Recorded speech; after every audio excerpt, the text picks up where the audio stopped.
Hi everybody, and welcome to my ILE presentation. We haven't had a fall in a while, knock on wood. Never needing to knock on wood. Formative evaluation to prevent falls in the acute care setting. And my advisor is Dr. Molly Williams. First of all, I'd like to say that I know the slide is a mouthful, but I want to explain why. About 6 months ago, when I was trying to decide what to do for my ILE project, I heard a nurse say this comment. Now, normally I would never remember this comment, but wouldn't you know, within an hour, a patient fell. I was on one of my geriatric medical floors. I'm a physical therapist. So that's why I remembered it. And I thought, wow, what a great project for my ILE. And as I looked into it further, I found it really does have a lot of public health implications.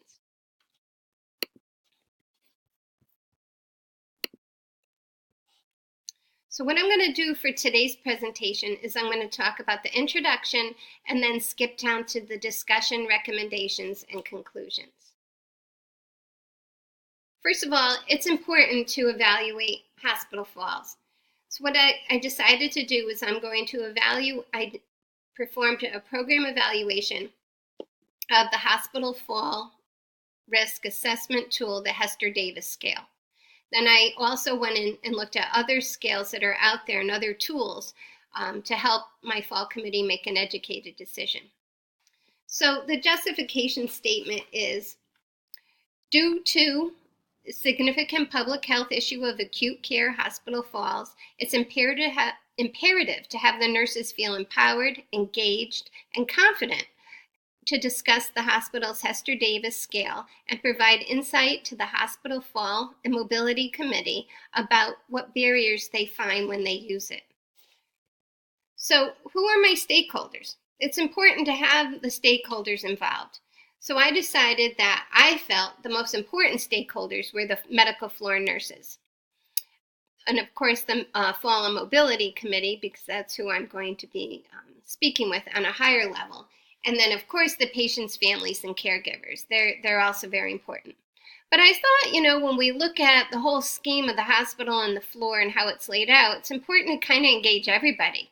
The hospitalists, PAs, nurse practitioners, patient relations, they're getting called if a patient falls. The patient care technicians, because sometimes they're the ones who are mobilizing the patients the most. The environmental services. Why? Because they can actually prevent a fall. They're on the floor, they're seeing things, they know what's happening, so that sometimes they can just speak with a patient and get them to sit down until they can get help in the room. The payers, the insurance companies, and the senior leadership. So why is this so important? Well, when you look at that, almost 1 million patients fall a year. That's 20% of all our patients. And 50% and up to 50% can result in injury. That's big business. And it can be actually quite detrimental to the patient and their family. Because if a patient gets hurt where they're supposed to be getting helped, that's very counterintuitive.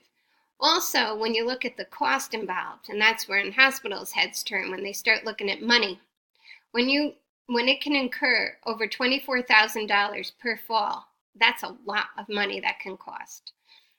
When these patients fall in the hospital and don't get hurt, they may, though, lose their confidence, get fear, get weaker, require more care at home, and it can start this vicious cycle. This vicious cycle can then, in turn, make more falls outside the hospital. So as you can see, and from the slide that I'm showing you, over $50 billion it costs for falls in general, not even just the hospital. The American Nurse Association and the Joint Commission have found this extremely important and put it as one of their top safety goals. If a patient falls in the hospital and they incur injury, that is not reimbursed by Medicare.